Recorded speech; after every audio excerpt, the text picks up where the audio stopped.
Welcome back, everybody, to another episode of Niko's Comic Book Hauls and Reviews. I'm your host, Niko, and I'm part of the Late Night Chat network of podcasts here.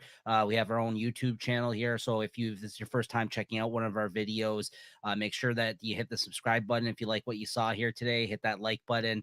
Leave us a comment, hit the notification bell if you want to be notified of anytime I put up one of these monthly comic book haul videos, if that's what you're interested in, or many of the other different types of videos that we do here on the channel. We do our weekly late night chat show here live, usually every Sunday, which you can get more information about by checking any of our playlists here on our late night chat network channel here on YouTube.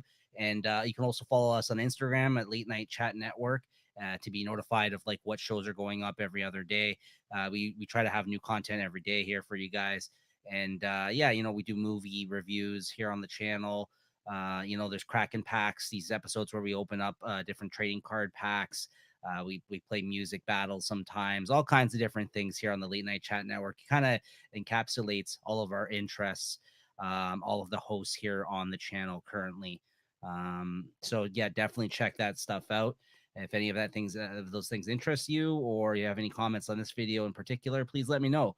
I put out these weekly comic book hauls of collected editions monthly, and I was a little late getting the June July one out. I actually had combined those two videos very recently, and this is the comic book haul here today for the month of August 2021. So we're just in the first week of September here, and this is kind of when I put things out on time. I want to kind of be able to put these out for you guys a week or two into the month once I've actually done reading the books that I was able to get to during that period of time. Excuse me.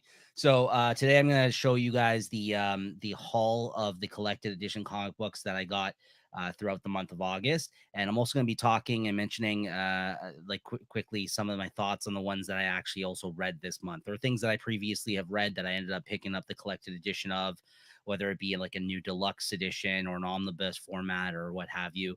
And then also, giving some comments on maybe why some of the things that I did pick up that I've yet to actually read, why I picked those up in the first place as well. So that's kind of what I try to do with the hauls. I try to give you a little bit of an info without kind of doing a deep dive conversation into like uh major plot points and this kind of thing, but just to give you my thoughts and whether or not I'd actually enjoyed it, and reasons for picking it up, and show off some of the great artwork in a lot of these books for you guys.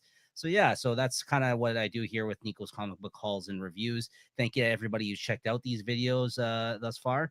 I really appreciate it. And I guess without further ado, let's get into it, shall we? Let's get into the books. I'm going to show off all the ones that I've read throughout the month of August that I ended up picking up as well. And then we'll get into the ones that I haven't read yet, but that I also wanted to comment on that I picked up. Yeah. All right, let's get into it.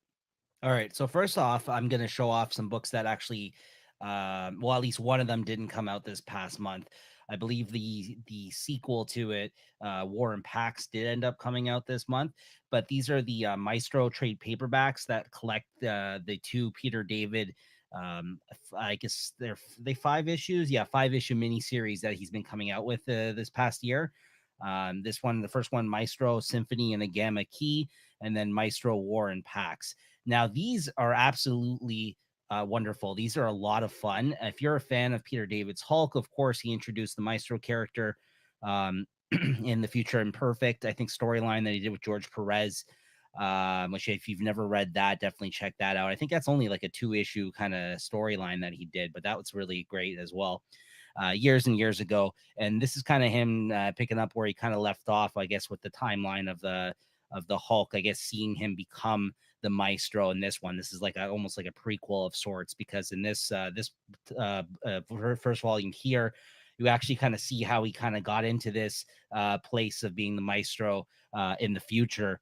So yeah, this is a lot of fun. I can't say that I've read all of his Hulk. I've been collecting the omnibuses that have been coming out so far of the Peter David stuff. So I might be missing out on some stuff here. Maybe some you know that things I might like would be helpful to know going into these series, but I can't say I was lost at all. I thoroughly enjoyed these.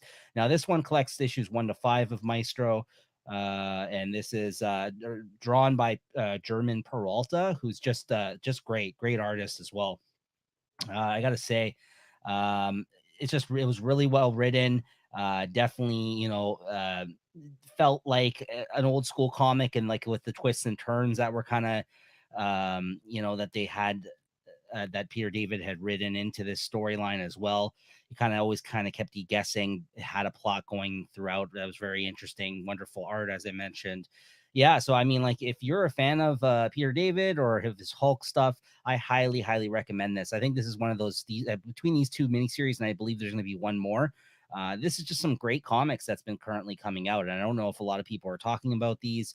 I heard another podcast talking about these and how great they were, and I ended up picking them up. I'm pretty late to the party checking these out myself, but yeah, there's these two trade paperbacks out so far, and yeah, it's just a hell of a lot of fun. Really well done. So basically, in this one, it's Hulk before he becomes Maestro. The Maestro is Hercules, and he basically finds this out in this, like, he kind of wakes up in like a out of like a cryogenic sleep sort of a deal, set up by Modoc in the future, and then he comes across Hercules as being the maestro, the person that's basically in charge of a lot of like the humans that are left, I guess, in this post-apocalyptic scenario, future scenario that they're in.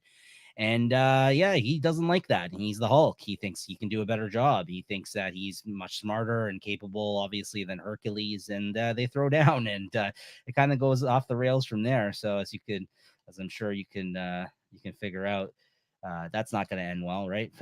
At least for one of them. I won't say who, but I'm pretty sure you can guess. I mean, this is the Hulk, strongest one there is, right? As this maestro type character now, and now this one, War and Pax, again, it's continuing the kind of current timeline that's set up in the future of the first trade paperback. But in this one now, the Hulk is, spoilers, he is the Maestro essentially. And this is actually drawn by a different artist. This is Javier Pina. But he also had help with other artists, pencilers Wilton Santos on issue 3, and different inkers. And then also in one of the issues, or I guess the backup stories, there was backup stories throughout some of these issues here. German Peralta came back, so that was really great to see him again on art. Both great artists too. I mean, not artists I'm too familiar with, but I thought they both did a great job of drawing everybody in these stories. And yeah, again, just like probably one of those under the radar type books that, again, I don't know how much people are talking about it. Peter David, of course, like a great writer from the 90s who kind of, doesn't do like crazy long runs like he used to at that point in time. But he, obviously known for, his X Factor run, like 10-year Hulk run, both like really long runs. And then I know he did Aquaman over at DC. A lot of people are fans of that stuff. So yeah, he's done a lot of great things. And yeah, there you go. There's spoilers. Doom is now in the mix. So again, Doom and Hulk.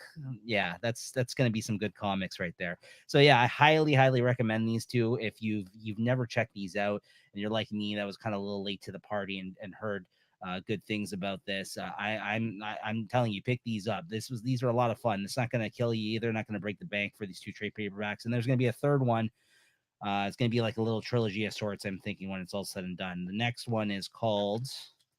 They actually announced it at the end of here, I believe. Maybe they don't, but there is going to be a third one. So there you go. All right, next up we got Hellblazer. This is volume 25, another season. Now, I believe in my last video, maybe for June and July, I talked about the last volume of this, or maybe the video before that. But basically, there's only about one more volume to go, it looks like, from the for DC to have collected. Well, now, yeah, the DC Vertical brand. I thought it would have been branded as Black Label at this point, but yeah, this classic 300 issue plus miniseries and everything else that came during that period of time. Hellblazer run from Vertigo, some damn good comics, like a fantastic run with fantastic artists and fantastic writers. And yeah, I mean, it's a solid run. Like I said, 300 plus issues have now been collected in 25 volumes. These thick paperbacks they've been coming out with and numbered, because a lot of the older Hellblazer volumes, the paperbacks that they came out with weren't numbered for whatever reason, right? So when they started doing this, probably several years ago now, I've been picking them up and reading a lot of this material for the first time. So this is right now where Peter Milligan is actually the writer who ended the book, that issue 300 of Hellblazer. And a lot of the time he got Giuseppe Camicoli, who's a great artist that's been drawing this. And this volume also got some other artists as well. I think Simon Bisley did some stuff usually. Looks like Mike Carey actually also maybe wrote something, maybe like a backup or something in this. Giuseppe Camicoli, Stefano Landini, Simon Bisley, Gail Bertrand, Carly Ide, Marcelo Fruzen. Yeah. So just again, a bunch of yeah, it looks like there was a yeah, like a okay, there was a special, the 9/11 special that they put out. I guess that he maybe Mike Carey wrote that, but all the main series issues in this, in which this one's collecting 276 to 291, those should all be written by Peter Milligan. And yeah, and it has a previously uncollected story exposed from DC's 9/11 anthology that they came out with at that time. So yeah, it just again a lot of great artists maybe that they're not household names to some, but there's never really it's just so well put together in terms of the artists and the writers that they chose for this character and the storylines. It's just it's one of the most solid long run of comics I think that I've ever read or known of. So um and consistently good, no matter who the artist or the writer was for this character. So hopefully you've been picking these up if you're a fan of Hellblazer. If not, good luck on finding some of these volumes. Like I said, we're about 25 volumes in. I don't know how out of print certain earlier volumes may be at this point, but I'm sure you can find them, track them down somewhere if not. And I'm very much looking forward to the conclusion of this with the last I think there's only about one more volume to go at this point, because this takes us a close up to issue 300. And unless there's any like many other mini series or things that they've done that they're going to throw into that last volume, or maybe make another volume out of, I think it should be only one more. So I'm very excited to own Hell of Hellblazer in these trades. I wish they could omnibuy everything, honestly, but I don't see them doing that. They did bring out the omnibus of the acclaimed, Garth Ennis run, of course, but I think that was probably more so based on the fact that a lot of people say that's not only one of the best runs of Hellblazer, but it's also, they're selling it off of Garth Ennis's name, right? They kind of brought that out around the time they did all the Preacher new collected editions, absolutes, and omnibuses and stuff. So maybe that's why. I also have that. I double dipped on that just because I love Garth Ennis and that run so much. But yeah, this Peter Milligan run has been pretty good though. I really enjoy it. And wow, yeah, as you can see, some great stuff happening and throughout these. So I read this, really enjoyed it, and I can't wait till the last volume comes out. All right. So I've read this before. I picked up this new trade paperback that they released. This is Jack Kirby's OMAC, one man army corps. And this is very interesting, I will say. This is during the time, I guess, Jack Kirby was over at DC, but I think he had some issues, which, eventually he ended up leaving DC after like the New God stuff and, a bunch of other great things he did during that period of time, Commandy and all that. But I think he left shortly after. So maybe this was before he was on his way out. I remember this being interesting because there's a lot of subtext, like a lot of things that he's kind of commenting on about DC. I think the way the company's run and editorially and all this kind of stuff in the pages of this OMAC comic, if I recall. And it's very interesting. And I mean, if you're a fan of Jack Kirby art, this is a fun one to have. I really enjoyed this OMAC one. I previously had this collected in another collection, but I got rid of that. So I ended up picking up this new printing of the paperback. But there's been, I think, a hardcover and an older paperback printing, as well as this is also collected, I think, in the Jack Kirby uh, Bronze Age omnibus, I think it's called. It's basically, it has all like the all the different things other than New Gods and Commandi was that he did at DC was put into one honking omnibus, and that's what I had. But at the end of the day, I only really wanted the Demon and OMAC out of that omnibus, so I ended up trading that in, and I ended up picking this up when it came out, so, or selling that off, I mean. So yeah, I mean, if you're a fan of Jack Kirby, this is a nice, or if you're unfamiliar with OMAC, I mean, he's been more modernized and popularized by like people like Greg Rucka and stuff like that, and more recent times for DC. Um, but this is definitely more wackier and of its time. This stuff, right? He kind of tried to make him more of a serious threat, that thing. But look at this mohawk looking guy here. This only the Jack Kirby, the imagination of Jack Kirby could bring you here. Awesome stuff. Yeah, this is a lot of fun. I really enjoy this, and I look forward to rereading this one day. I've read this before, but yeah, just a hell of a lot of fun. All right. And next up, we got Iron Fist, Heart of the Dragon. I had heard good things about this, which is why I picked it up. Originally, it wasn't on my radar, but this is written by Larry Hama. Again, another old school writer coming back to a character who he's had, his hand with before, had experience with him as well. And then Dave Wachter on art, who's a great artist. Again, he's been around for a long time. I can't say he's done too much Marvel stuff to my knowledge. Just maybe one of the first things he's done for Marvel. Don't quote me on that, but he's a great artist. I think he kind of was working on Ninja Turtles for IDW shortly prior to this. I think maybe a couple years ago. That was the last thing I know that he was working on, and yeah, the great art. This basically follows now with Iron Fist with the kid. I forgot her name. Um, if you read, let me just read the back here. This collects issues 1 to 6 of Iron Fist: Art of the Dragon, and this basically has to do with Kunlun, and there's like a dragon heart involved in this, and basically, yeah, it's just like a fun like adventure with Iron Fist with great art that I really enjoyed.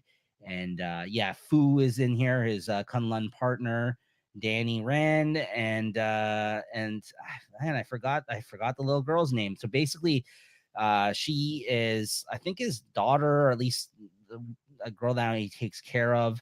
And Pay, yeah, there you go. And if you read Carrie Andrews' run on Iron Fist, which I did, it kind of leads into, I think he's the one who created the character of Pei. So it's been a while since I've read that, but that's basically where she's from. So I remember that much. I don't think you need to know.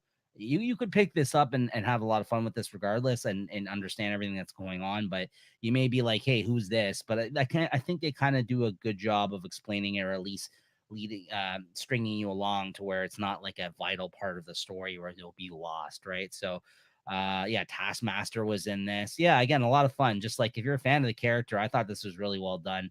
I like Iron Fist series or miniseries whenever they come out, so I was happy to pick this up, and it was pretty good. I liked it. Larry Hama did a good job of scripting this one. So yeah, definitely check this out if you're an Iron Fist fan like me. All right, so this one was really cool. This is Crimson Flower. This is published by Dark Horse Comics, written by Matt Kent, art by what's his name? Matt. I think it's also Matt Luzinski. Yeah, Matt Lesniewski. Now Matt Lesniewski, I actually showed another book maybe a couple of hauls ago called Static that Dark Horse published. That was like, I guess, a comic that he self-published, or I guess did for Dark Horse. And then there was another one that Fantagraphics put out before that was called The Freak. This guy's art style is like no one else. Like he's definitely got like more of indie roots, like definitely more of a style that's not for big two comics, but it's very, very, very unique and very cool looking. I dig his art, and the stories he's been doing have been also kind of unique and different. But Matt Kent wrote this one. I'm a big Matt Kent fan. Basically, this is about somebody who's like, I guess, posing as a pharmaceutical rep.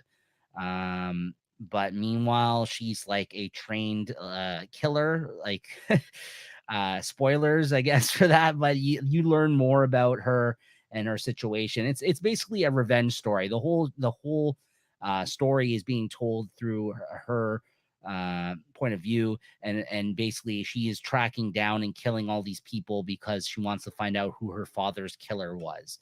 And whether or not we have all the facts, or what's real and what isn't at this point in time, are kind of just we're following the main character throughout, and things are being revealed to us as we go.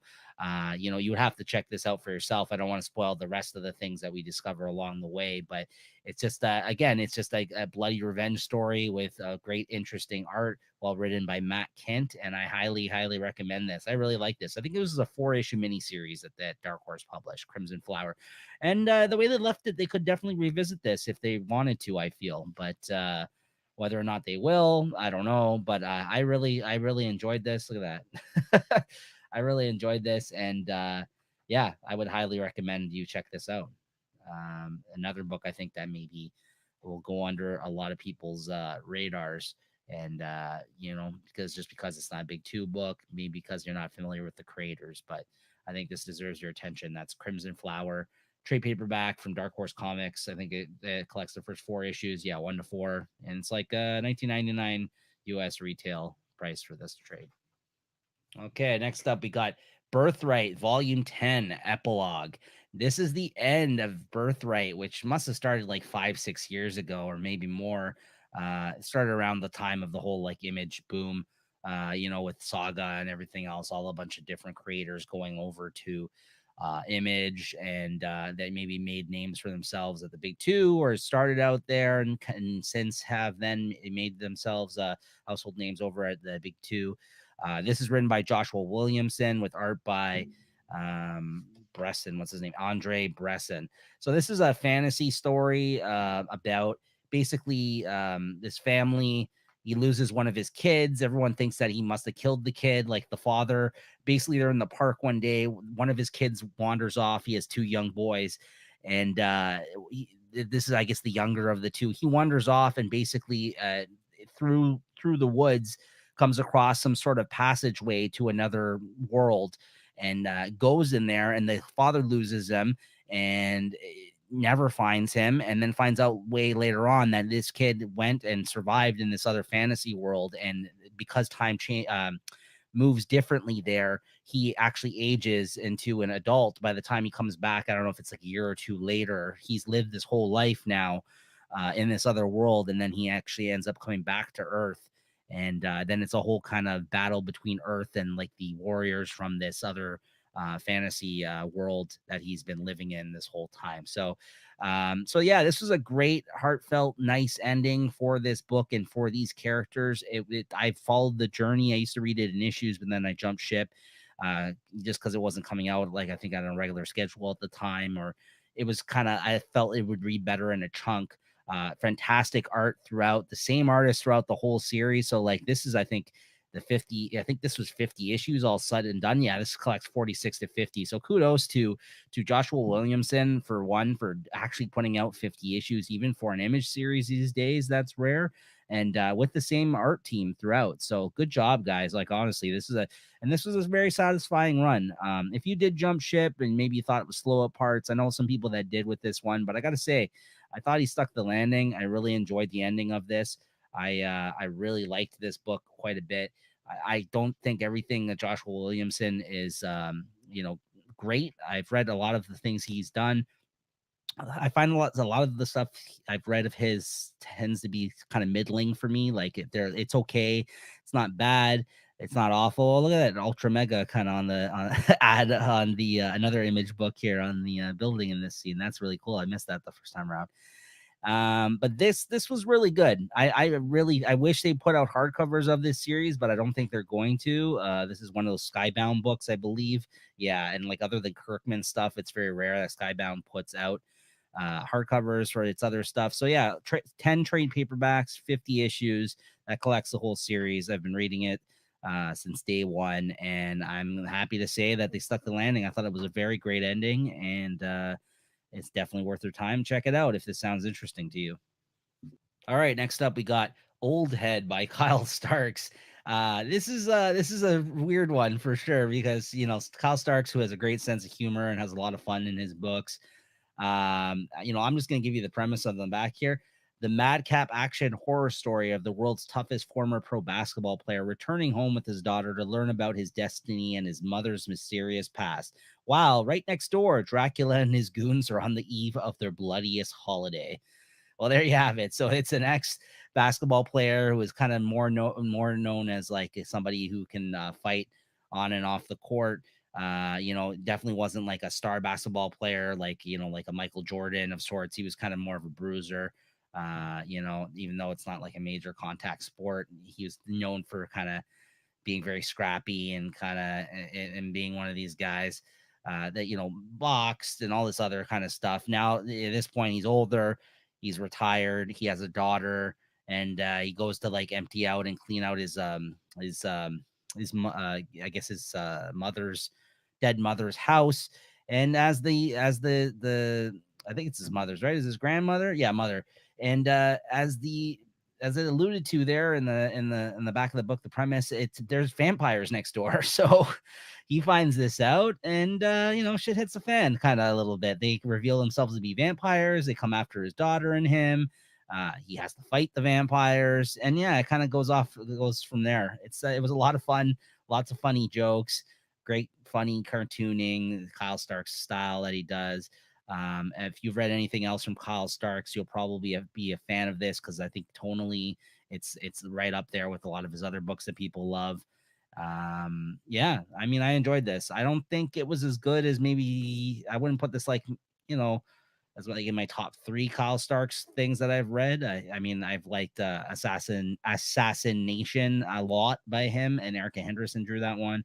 And then I also really liked that Rock Candy Mountain book.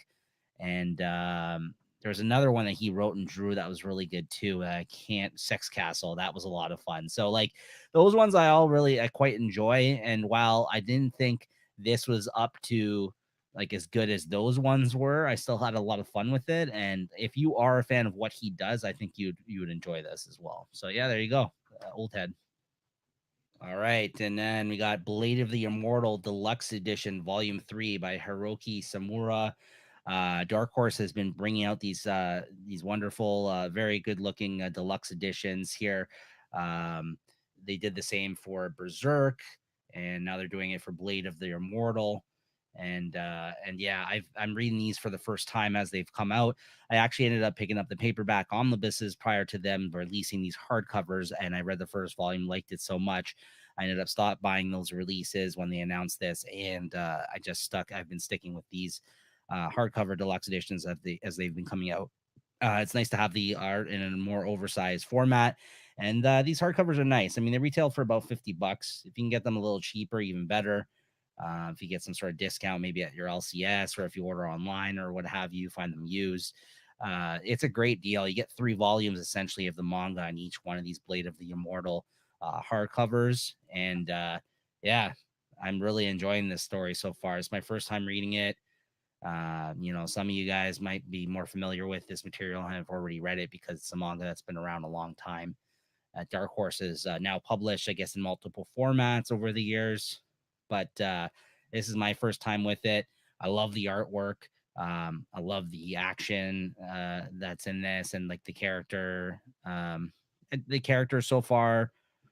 Their relationships with one another. And again, this is a revenge story, a bloody revenge story, essentially. Lots of people get killed. A lot of mysteries around every corner, and people aren't who they seem, and things get revealed. And yeah, I just love it. Great art. So yeah, Blade of the Immortal Deluxe Edition Volume 3. If you're looking for a new manga to check out and you've never read these are a great jumping on point format to have it in. And if not, or if you own this in another paperback version or the paperback omnibuses that they are coming out, upgrade. This is definitely worth it. All right, and then we got Did You Hear What Eddie Gain Done? This is by Harold Schechter and drawn by Eric Powell. Now, this is on Eddie Gein, or Ed Gein, I guess the serial killer. This is a basically an autobiography, but like, yeah, it's a retelling of sorts, essentially, from different police records and stories and incidents that occurred with this serial killer that this Harold Schechter guy was able to dig up, along with that he researched, and along with Eric Powell, who drew it. Of course, Eric Powell of the Goon fame and many other things. Was it Big Man Plans? That was a great book that he did as well through Image. Yeah, this is a grim story for sure. I mean, it's a retelling of Ed Gein, who's known as, I guess, a serial killer who inspired Psycho, which they talked the movie Psycho, which they talked about in this book, as well as Texas Chainsaw Massacre. He did things to the bodies and wore skins and this kind of fucked up shit that he did.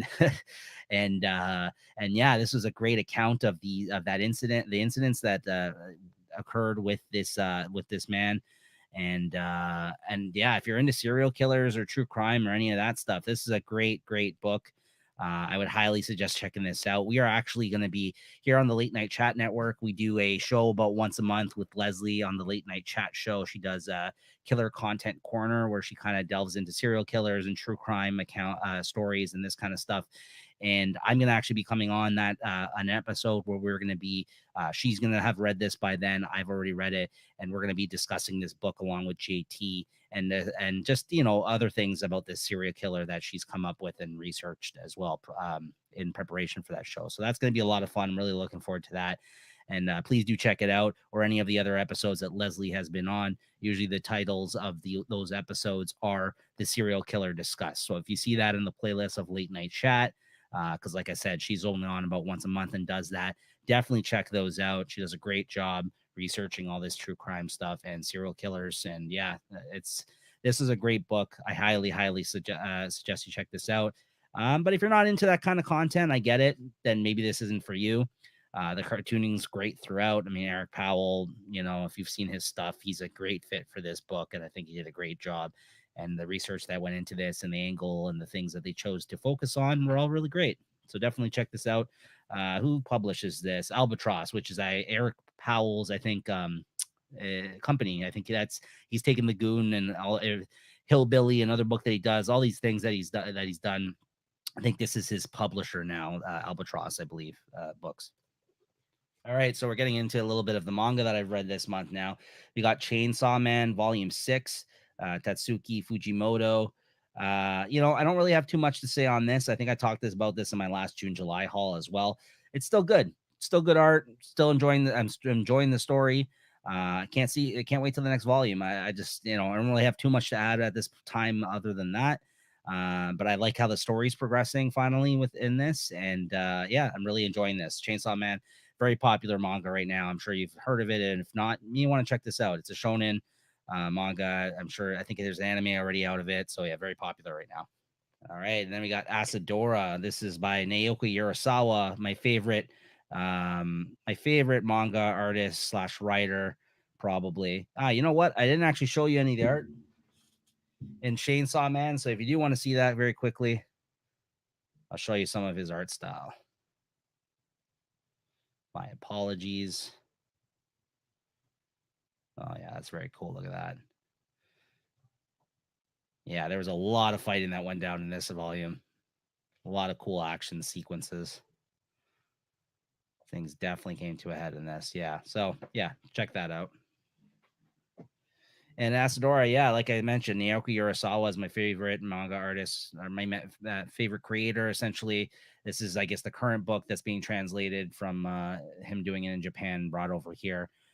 Is probably his newest release that I know of. And yeah, I'm enjoying this. This is a slow burn. This is building and building this story of this girl who basically seen a big giant kaiju in the wake of like big flood and some other natural disasters that they encounter, natural disasters in quotes, right? Like basically that they had to endure, her and her hometown and her family. And now she's hooked up now with an old like World War II pilot. I think it was World War II, but like he's a pilot. This guy, I think that's him. Yeah. Yeah, he's a pilot that she kind of met that was helping her deliver some food and stuff to people when the town got flooded out. And now he's kind of got strung along and to helping figure out what this big kaiju is that she saw in the water during this whole thing that occurred. And yeah, it's kind of like I said, like with a lot of Urasawa things, it's mystery is building, great character work. I'm sure he knows where we're going so far with the story, but as a reader, you're kind of still left guessing, at least what is happening and where we're going with this one. But it's a great, wonderful journey and great artwork as always. And I can't wait till the next volume. I'm really quite enjoying this at the moment. All right, then you got Golden Kamui, Volume 23, Satoru Noda. As I always mention, and I don't really have too much more to add at this point because I feel like I'm saying the same thing every time, every couple of months when I do a haul and this shows up. Probably my favorite ongoing current manga that's coming out from Viz, the signature line. A lot of action, violence, great character work, history, funny moments. It's got a mix of everything in this. Great artwork, and yeah, I look forward to I look forward to checking this out whenever it comes out. It's one of the first things that I read. I always enjoy these volumes as they come out, and they are going to be wrapping up probably. I would say, what is this, volume 23? I mean, I can't see it going for more than 30 volumes. It feels like it's coming to a close soon, and yeah, just a huge cast of characters in this, and it's always great. All right, then we got Censor, the newest Junji Ito release here, printed by Viz, and it's got like a nice little dust jacket on it. It's kind of how the book looks like without it. Nice presentation, nice illustrations inside as well. Very cool. So, sadly, and I feel I said this about the last Junji Ito book that was released and that I talked about on here as well. I can never really. I'm a huge fan of Junji Ito. I can never really, and they're really pumping out the releases here now. Maybe going back and collecting. I don't know how current this work is. I mean, they kind of seems like they're trying to release one every 3 months or 4 months nowadays because he's very like hot here now, and the state in North America, lots of people love his stuff. I think he's one of the more popularized manga artists and writers now currently. He's tapped into something with a lot of his horror stuff. This is more of a horror sci-fi one. Like, this got a lot of sci-fi elements in it, this one. And I'm not going to get into the plot too much for this one, but I will say this is probably one of my least favorite things that I've read of his. And that's not to say that it was terrible, because I would be hard pressed to say that anything I've read of his is terrible, because I'm just such a huge fan. And if it's not, the artwork, the story is always really fun, captivating, and it's got me interested. But yeah, this was just okay for me, to be honest with you. I felt like the ending was like lackluster, and it kind of didn't. It's not what I expected of the story of this. Like, it's had a lot of potential and a lot of interesting ideas, but I just don't think he spent the time to flesh them out. This isn't a very big one, as you can see. This is not many. How many pages is this one? This is just about 300 pages. Not even 230 pages. So yeah, it's a little bit of a short story, sci-fi, horror, some interesting stuff going on. But I mean, if this is your first time, if you're thinking of picking this up, Censor, and this is your first time checking out Junji Ito, I'd highly recommend mostly anything else of his. I don't think this is a great introduction to his work. It was just okay for me, and I'm not saddened by that fact, because like I said, I'm a huge fan still, and I won't be getting rid of my copy of Censor, but it's one of his lesser works, I think, at least for me. And I actually just finished this the other day. We got Berserk Deluxe Edition, Volume 8.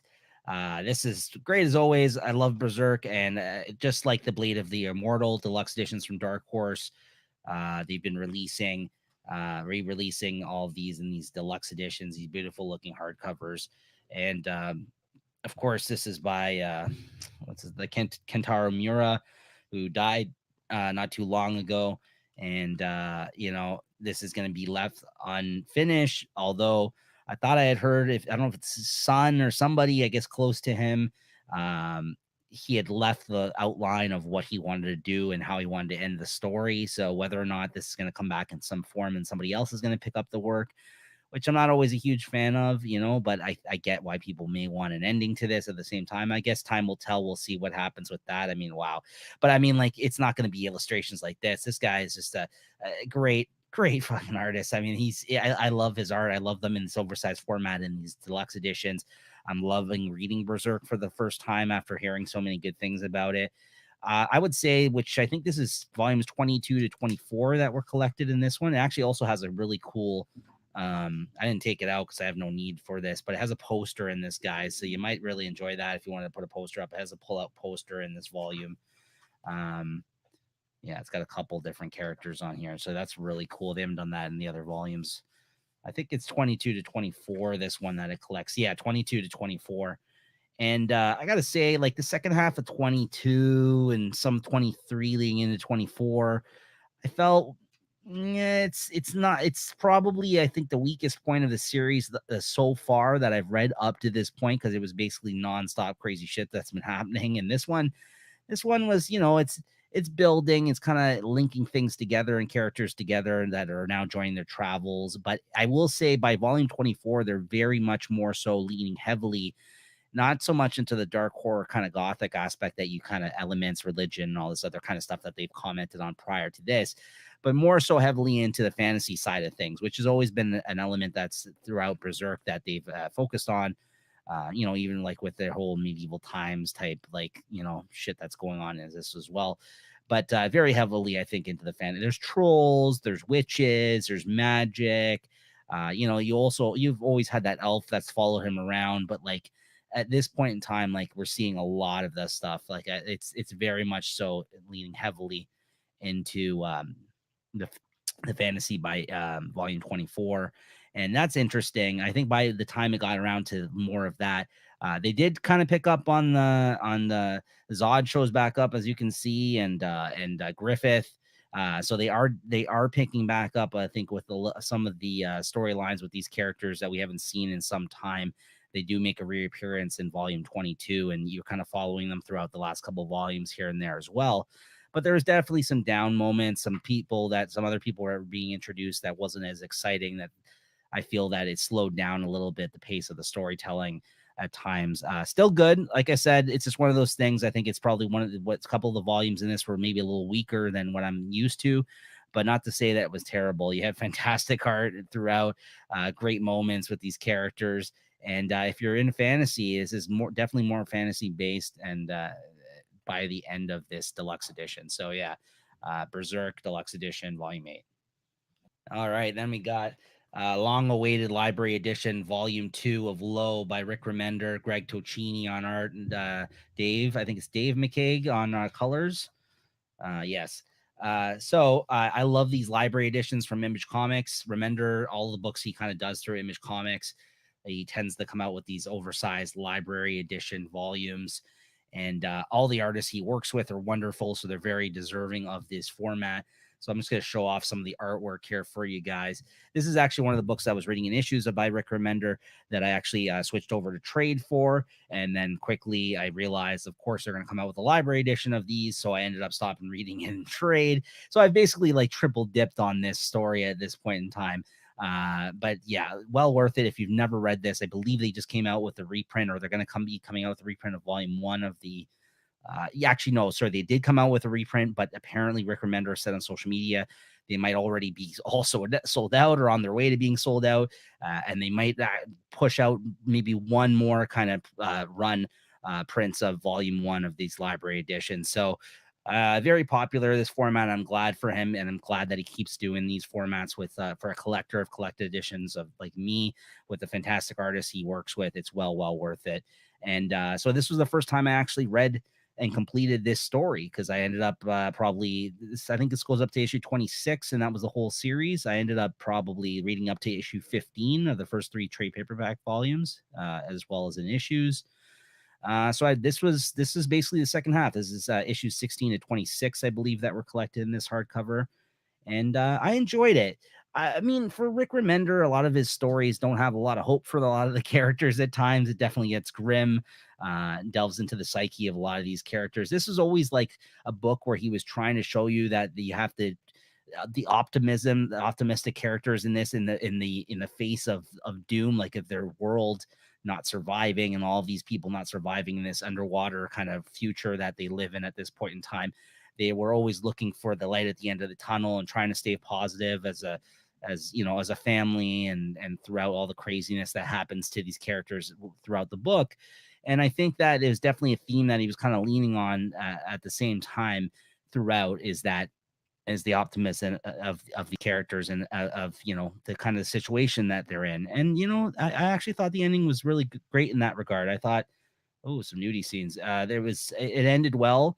I thought it was fitting, and yeah, it's definitely not one of the more grim, I think, stories that he's told. Although at times it does get, it does definitely, it does get depressing at times. I think just because you think that these characters aren't going to make it out alive, and then some of them don't. You got to read it to find out. I got to say though, again, not my favorite thing he's done, but I love Rick Remender. I pretty much again love everything he does. This is definitely in the top 10, probably, maybe not the top 5 for me, but great stuff, great art. Greg Tocchini does a great job. I know he's not everyone's cup of tea, but I thought he did a great job on this book, and very well deserved this library edition. So yeah, definitely go pick this up. There's 2 volumes all in all that the library editions that collect the whole series, and that's yeah, there you go. I think it's 16 to 26 is in this one. And we got Wolverine Black, White, and Blood, the Treasury Edition. I love this Treasury Edition format that um, that Marvel puts out nowadays. They've been doing it for some of their miniseries that have a great artist working on them. This was the anthology series that was all black, white, and red, or blood, in Wolverine's sake. Obviously, playing on the fact that DC has now had success with their Harley Quinn Black, White, and Red, as well as Batman Black and White, and they're doing it with Superman now and Wonder Woman and all these other kinds of things. So it's basically just anthology stories with great artists and writers in the business.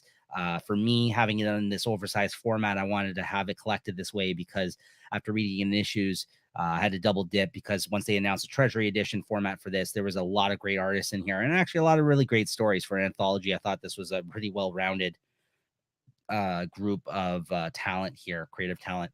I'll get into everybody who did this in a moment. Let's see. We got Jerry Duggan and Adam Kubert.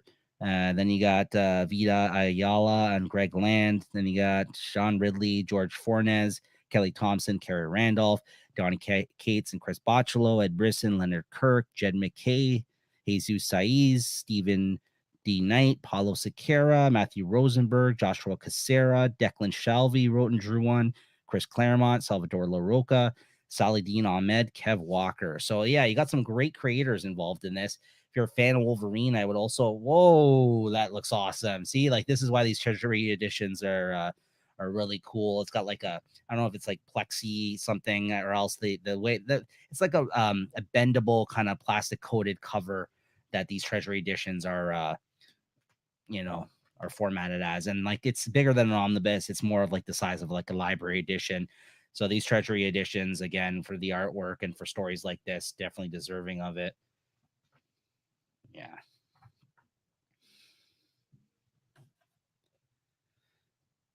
Yeah, I think that's Greg Land there, who I'm usually not a fan of, but he actually did a pretty good job with this Sabretooth Wolverine throwdown. Yeah, I can't say enough good things about this format, though. This is great. Love the Treasury edition. Love these artists' work on this oversized. Wow. Glossy paper. Looks great, guys, as you can see for yourself here. Chris Bocciolo.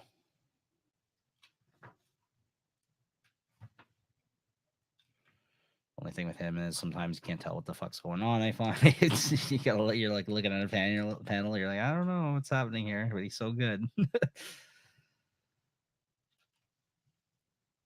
Yeah, very cool.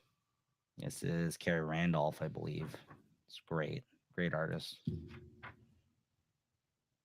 Mystique, always nice seeing her. All right, so there you go, Wolverine, Black, White, and Blood Treasury Edition. And here we go, Simon Hanselman's Crisis Zone, Megan Mogg. These are all the collected edition. This is a collected edition of all the comics, I guess, he released online from the start of the pandemic in March till the December 22nd of March 2020, when he entered lockdown, all the way to the end of 2020, prior to 2021. I think it was like December 22nd he put here. Yeah, Simon Hanselman is an artist and writer of more indie comics involving these characters. Meg, who's a uh, witch, and Mog, who is her cat, and Owl, who was her roommate, and of course I can't forget Werewolf Jones, who is their basically degenerate friend. Essentially, these are all people like slacker type, drug addict type people that kind of react to and comment on the world around them and the things going on in their own lives, with a always interesting group of characters. It's not for everybody. I would say to check out this artists creators work online if you're interested. The first book that they did was Mega Hex, was the first collected edition of the Meg and Mog stuff to come out. I think they're very funny. I mean, they're definitely a lot of dark humor going on in them, and it's very relevant because they deal with a lot of the shit that's been going on with COVID and the pandemic, and the things that the world was producing at that time, from like, Tiger King that came out during the pandemic. That was a very popular for people at that time. So they start their own reality show of sorts in this book during this period of time in their lives. So like, that's what I mean. There's a lot of really relevant occurrences that happen in here, because the artist, as he said, he was doing daily comics every day, and they were all collected in this great oversized kind of paperback that Fantagraphics put out. And so even if this is your first exposure to these characters, like, I would say you can jump in with this book. So if this sounds interesting to you, definitely check it out. It's very funny, very, very funny, I find. Great cartooning, different, not like anything else that you'd see out there. But I would probably suggest trying to find some strips online before buying a collected edition of this, to kind of get the idea of the humor of kind of like the cartooning, see if you like it, if you're into this kind of thing. I'm a huge fan of his. I've picked up every collected edition that he's come out with, at least through Fantagraphics. That's he has a lot of like mini zines and stuff that he also puts out, and like a huge following online. So definitely check him out. If not, if you don't want to pick this up and you just want to be more familiar with his work, Simon Hanselman. And yeah, great stuff. Crisis Zone. I very much enjoyed this.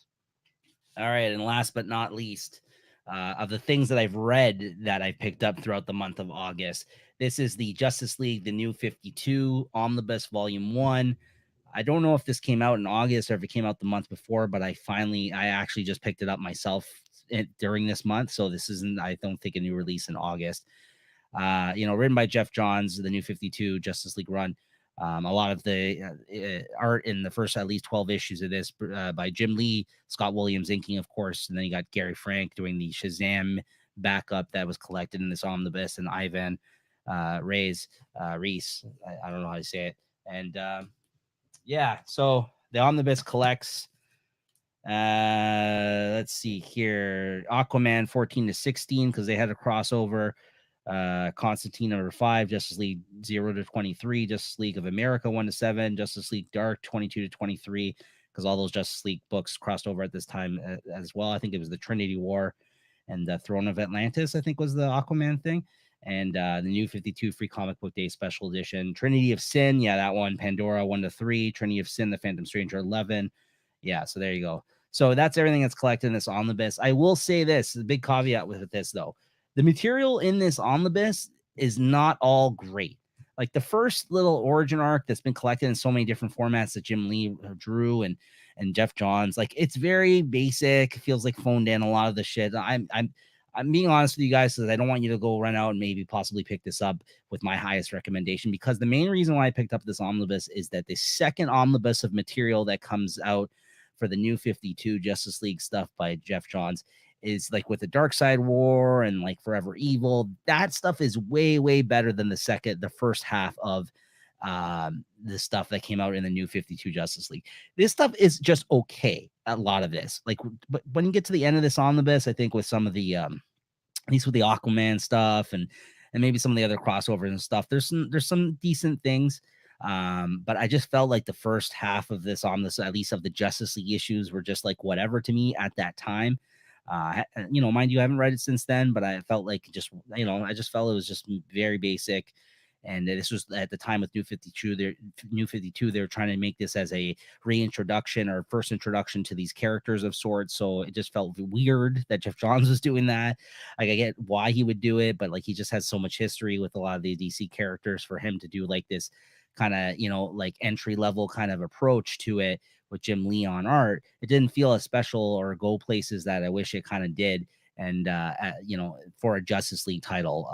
Anyways, so yeah, so some of the material in here is good, and I have read it before, and I'll show you a little bit of the art before I move on. But I will say I wanted to have this edition because I didn't want to just have the volume 2 of this run, which is I really, really, because I stand behind. I really enjoyed a lot of the rest of the Justice League stuff that came after the material collected in this omnibus. So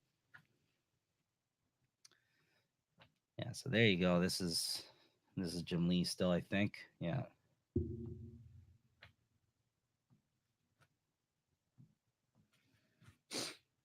And I haven't read everything in this. I guess I didn't read all the I didn't read a lot of the Trinity of Sin stuff.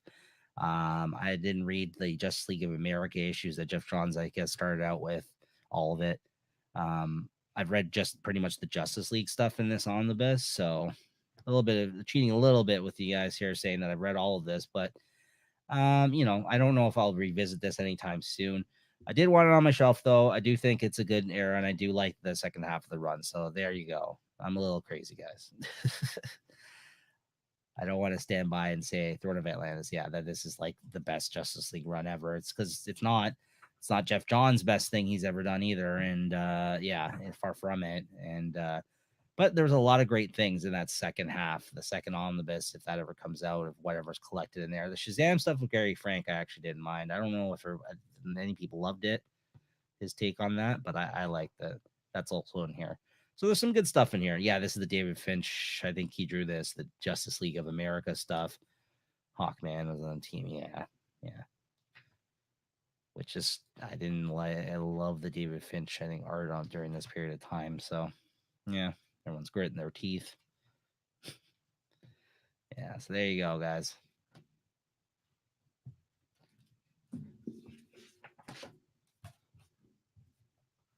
All right, so now we're going to get into the books that I picked up that I've never read. So I might have a little bit less to say on these. But I wanted to show them off, of course, still. This is the X Factor by Peter David Omnibus, Volume 1. And the main reason why I picked this up, while I've read some of this material, most of it I've never read. Maybe even like a couple of issues I've read. So that's why it's in my haven't read pile. His X Factor run, very highly regarded by a lot of fans of X Factor and of Peter David. But the stuff that I have read more of, which is even way better, I think, in comparison, is the X Factor like investigation type stuff that he did with Multiple Man, which is Jamie Madrox, and which is actually going to probably be in the second volume if they make one, and if this sells well, of the X Factor by Peter David omnibuses. So I mean, it does say number 1 on here, volume 1. So I'm hoping, as they've been pumping out a lot more omnibuses, Marvel, that you guys get on that, or you guys out there, if you are a fan of this or you want to see that volume 2 of X Factor by Peter David omnibus, please go out and pick this up, because if the sales are good, I will probably get that. I would love to own that. They did a couple of complete collection paperbacks of that X Factor run, the one he came to years later after this, because it's like the early 90s.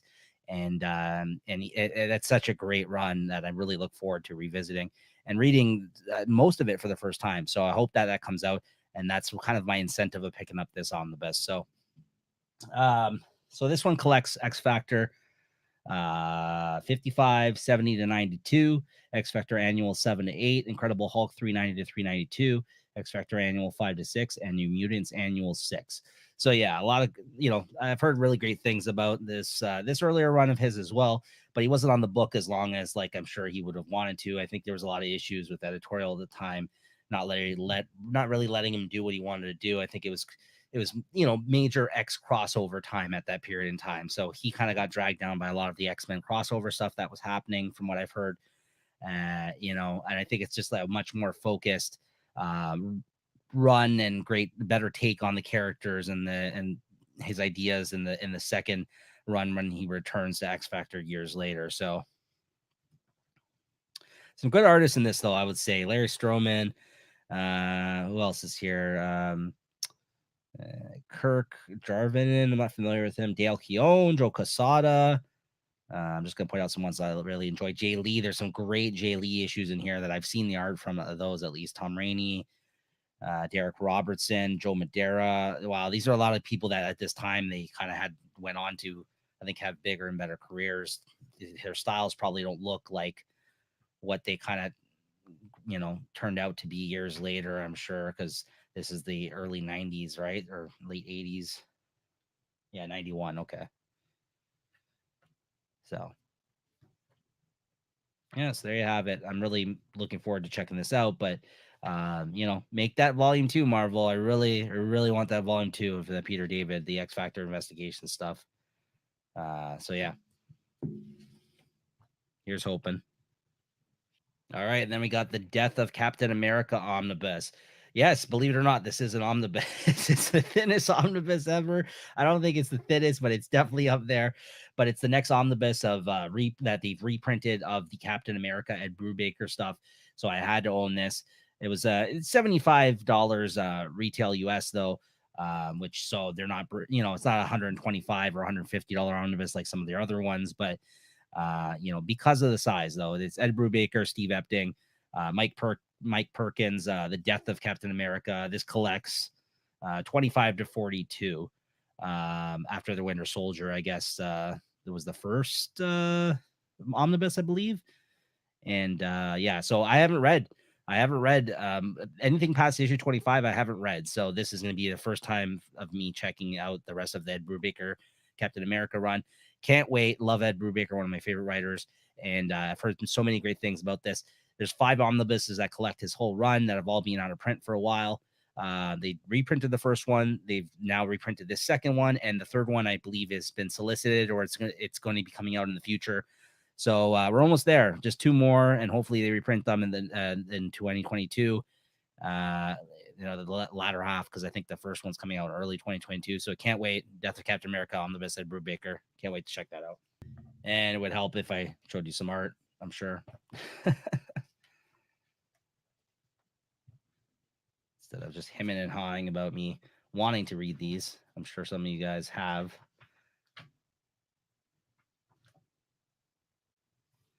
But I'm just so excited to finally have this in omnibus format.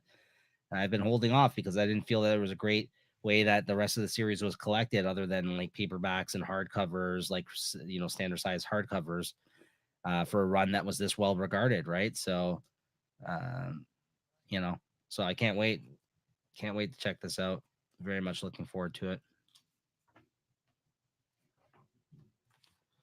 All right, then we got Captain America by Dan Jurgens omnibus. Now, I read the first couple of issues of this, but that's about it. And that was only to kind of see if I dug what was going on, in prep of buying this omnibus. I think this was $100, I want to say. So $100 US retail price. This collects Captain America and Citizen V annual 1998, Captain America annual 1999, Captain America 24, as well as it includes the bonus stories from those issues.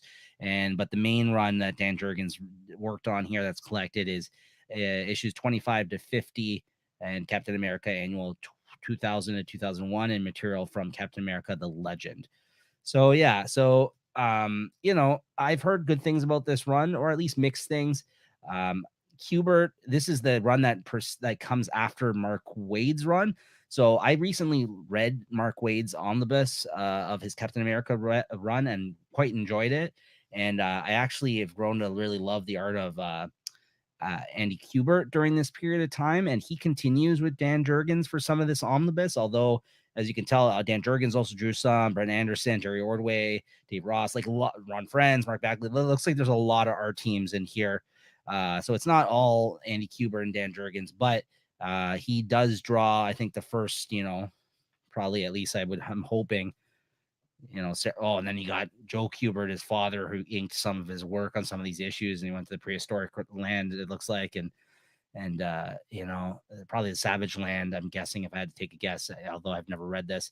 And then He did tour and stuff like that. Joe Kubert, his father. You can so tell that's him inking it. That's so fucking cool.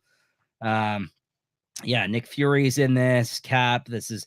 I kind of wanted to continue reading after Mark Waid's run, and like I said, I've heard mixed things on this run, but a lot of the artists, caught my eye for this period of time.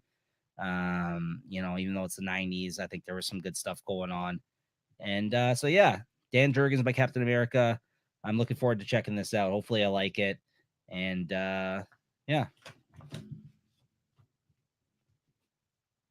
All right, then I got some art books coming up here.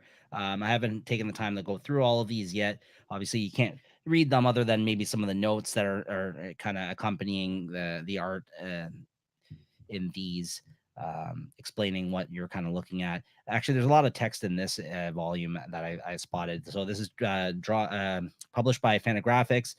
Wrestling drawings by Jaime Hernandez of Love and Rockets fame, 1980 to 2020, Queen of the Ring. And he's done a lot of, in Love and Rockets. He's done some stuff with wrestling, as well as he also did some wrestling comics, I believe. Maybe some of the illustrations are collected in here, but I've yet to see any of that stuff or read any of those things. So I've read some of Love and Rockets, obviously, and this is why I'm a fan of his artwork.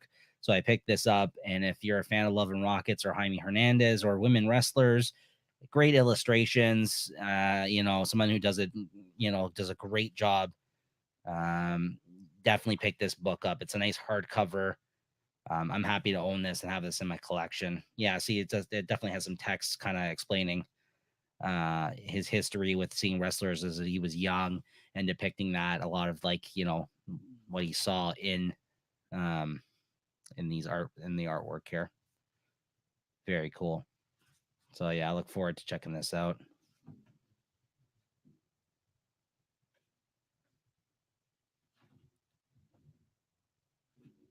All right. All right, then that was a book celebrating women, women wrestlers, and not that this one is not also celebrating women in a way, but this is the good girl art of Bruce Timm, Naughty and Nice. This is, of course, Bruce Timm does a lot of illustrations of women, beautiful looking women. Bruce Timm, of course, designed the Batman animated series and things of that note. He does a lot of, I guess, portraits of women, naked women, essentially. So I don't know what I can get away with showing here on the channel, so I'm going to quickly just flip through some of this for you guys. But I think he's a great illustrator, and when they put out, he hasn't done a lot of I would say interiors on comics. So whenever they announce a art book, especially one like this, that's apparently this Naughty and Nice collection has been out of print for a long time, I kind of jumped at the opportunity just to have something of his that where it is showing some of his illustrations. And yeah, but not won't be for everybody. If this kind of thing, you don't enjoy this. And yeah, so definitely different kind of, it just seems like he has looks this like a horror kind of pictures here, different types of categories of different women that he drew in here. I'm sure there's like a superhero section, fantasy and horror and everything else. So Naughty and Nice collection. This is the good girl art of Bruce Timm by Flesk Publications.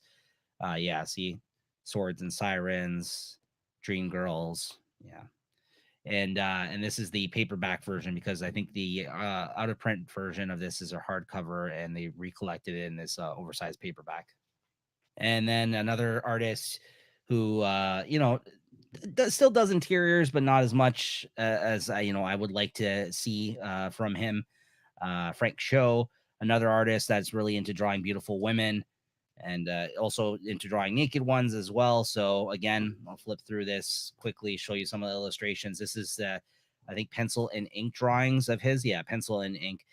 But again, when they announced these art books of Frank Cho, I think he's a great illustrator, and I like to see all the great intricate pencil work and drawings. And of course, yeah, he does draw beautiful looking women as well. If they're into Frank Cho, that is a bonus, I'm sure. If you're into that kind of cheesecakey art, he does a great job in depicting that. But it looks like he got a little bit of mix of everything in here. He's got some horror stuff here, all pencil and ink drawings of his. And then, yeah, there you go, big boob women. So like life drawing kind of class, like type pencil work of women. And it looks like he's got an interview here where he talks about his work, and yeah, all kinds of different sketches, cover work, all kinds of different stuff. So again, if you're a fan of these art books or Frank Cho's, definitely check this out. Flesk Publications, Pencil and Ink. And then we got, speaking of how much I like Marvel Treasury editions, we got the Treasury edition of Marvel. Yeah, so that's this is basically I think in the Marvel style. It's a bunch of different artists, art teams, and writers doing stories on, I guess, like an anthology of sorts of different characters. Greg Smallwood, who's in this, did a great Nick Fury story here called The One-Eyed Gambit that I heard about. That it was kind of like him doing like a Steranko style Nick Fury. Got Bill Sienkiewicz in here, it looks like, Kurt Busiek and Steve Rude, Dan Brereton, Eric Powell did one. So yeah, there's a lot of interesting. Mark Waid wrote one here. A lot of interesting art teams, writers here involved. Anthology of sorts of different Marvel characters in the Treasury edition. It's not Marvels by Kurt Busiek, but I guess it's in that same vein. It's basically old school Marvel retellings of stories of these characters and different writers and artists involved, anthology style. So yeah, I heard good things about some of these, so I picked this up, and I'm looking forward to checking this out. And again, I love the Treasury edition size and the format that it comes in. Good bang for your buck. I think this is about $35 retail. So I think it's 6 issues. I think. Oh, there's a Greg Smallwood stuff. Wow, very nice. All right,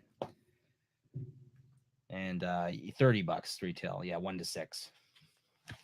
All right, then we got the Wolverine Volume 2 omnibus. Finally, after so many years that we only had Wolverine Volume 1 in the omnibus, this came with 3 different covers. I think Barry Windsor Smith was one, and then a Jim Lee cover was the other one.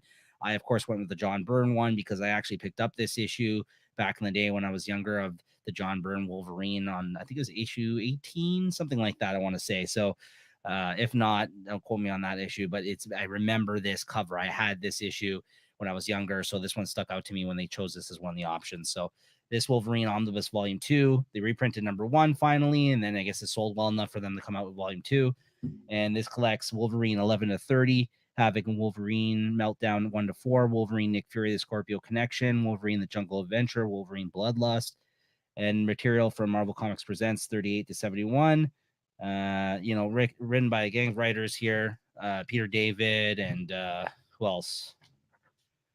Walter Simonson, Archie Goodwin, Peter David. Yeah, a lot of them are like the original graphic novels that they came out with around that time too in the Marvel line, the early OGNs. I think that's what like Scorpio Connection is, and the Jungle Adventure. That's a Mike Mignola drawn one, actually, I believe that's in here. Some great stuff. Yeah, Mike Mignola, John Byrne, John Buscema, who those guys are working on the main series. And then the Archie Goodwin, that's the Scorpio Connection, the Nick Fury one. Howard Chaykin drew that one. Yeah, so some great talent on here. Some of the, I would actually say these other stories that they're including in here, like the OGN stuff, is actually better than some of the main series Wolverine stuff. Like some of this early stuff I read it in Epic Collection prior to the omnibus coming out. And while I want to own it because I'm a Wolverine fan, there's some bad John Byrne art during that period. It looks very rushed. I think he was fucking probably doing like 5 books at the time. Who the hell knows? Some of it was not that great or didn't hold up, I would say, if people remember it fondly. But I haven't read most of the material in this book, so I'm really looking forward to checking this out because some of it I've read. Meltdown. Yeah, very cool. John J. Muth art. So yeah, some of it I've checked out, some of it I haven't. Most of it I haven't, other than the main series stuff, at least I would say. So, and that's the Howard Chaykin stuff here. Really nice looking stuff during this period by him. Yeah, so Omnibus Volume 2, looking forward to hopefully them doing a Volume 3, because then I think you get into the Larry Hama Silvestri stuff, I believe, next after this. So yeah, I'm a huge, there's the Magnola stuff, the Jungle Adventure. Yeah. Apocalypse is in that. Very cool. All right, so Volume 2, Omnibus Wolverine. Check it out. All right, then you got Essential Judge Dredd Origins. This one's written by John Wagner, art by Carlos Esquerra and Kev Walker, both great artists. The 2001 AD Judge Dredd collected comics. This is the like an essentials line. This is the Judge Dredd essentials line of them basically curating and picking certain stories they want to highlight for people, I guess, like new readers of Judge Dredd. I can't say that like these are all great entry points into it, but for somebody like me that hasn't picked up all those like phone book size volumes and doesn't have I have an interest in reading Judge Dredd, but not reading everything that's ever come out from him. I kind of just want to cherry pick some of the best of type of moments. I jumped in when they announced this essential line, so I think there's been about 3 volumes of different stories that have come out at this point in time. I've heard great things about this Origins one, and I love the art, and I look forward to checking this out because, the Carlos Esquerra, wow, he worked with Garth Ennis a lot as well. I look forward to checking this out for the first time because I definitely need some more Judge Dredd in my life. So these are an easy way of doing it. The essential lines of Judge Dredd.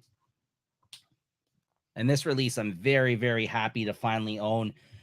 This is the Starman Compendium 1. Now, the compendiums are not my favorite format of all things. I really wish they finally collected this in an omnibus, even though they've been teasing us of releasing this in an omnibus, putting up solicitations and canceling it right away or shortly thereafter. But I just want to read this run so badly because I've heard such great things about this James Robinson run with Tony Harrison art, Wayne Von Grawbadger on inks, I'm pretty certain.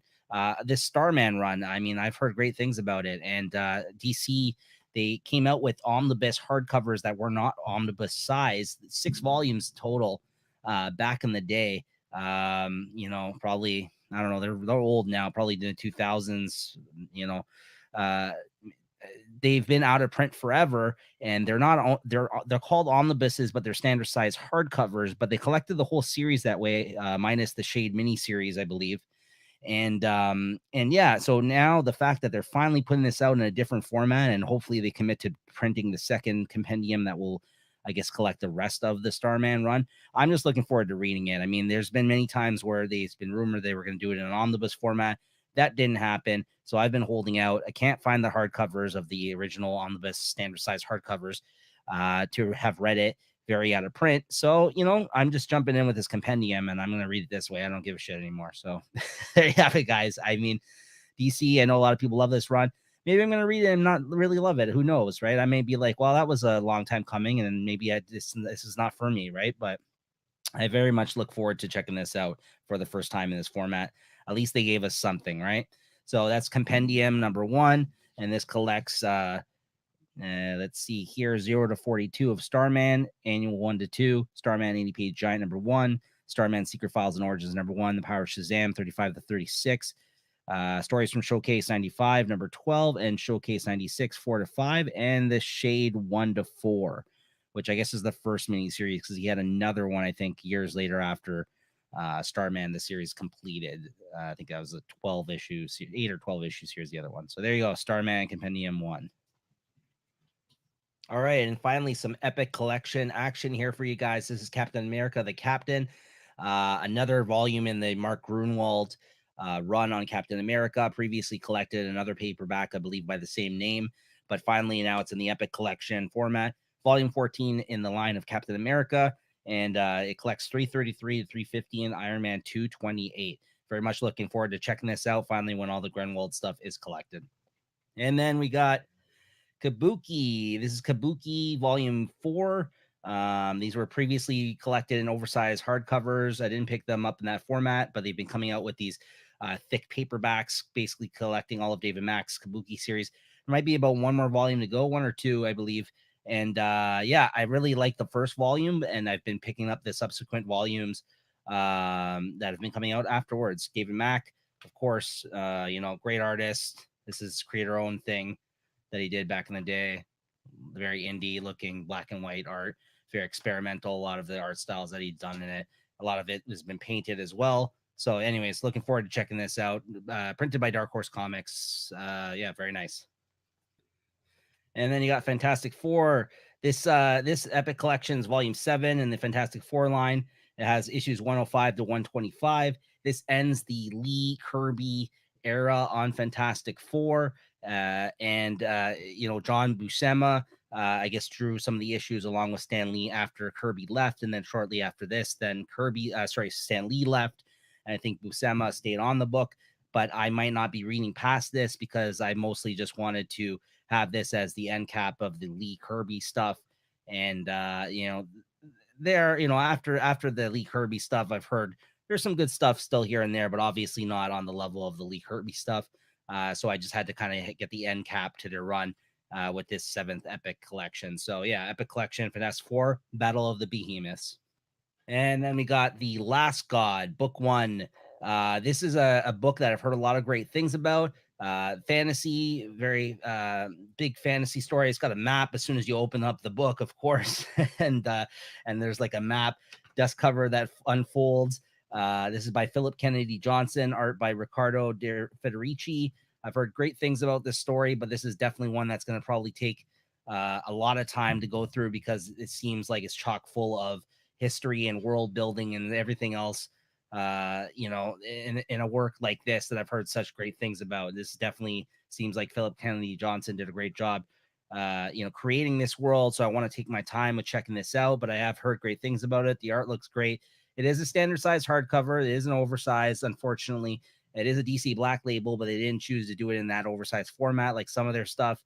But this is a hardcover that collects, I believe, all 12 issues plus some sort of, I think, another issue that explores the world that they came out with during this time. So very much looking forward to this. Look at all the text and stuff that went into this. There's songs.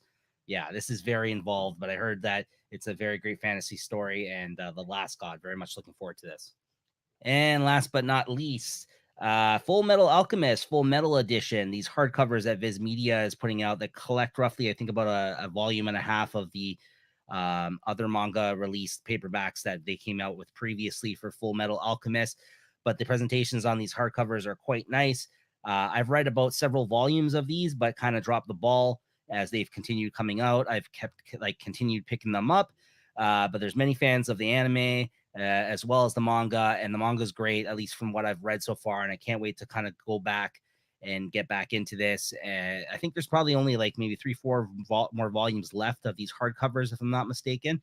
Or in volume 14 with this one, maybe there's going to be 18, somewhere around there. But yeah, I'm very much looking forward to completing this story and going back to it. And yeah, Full Metal Alchemist, very highly recommended. Again, even if you don't read manga, this is one you can definitely pick up and check out.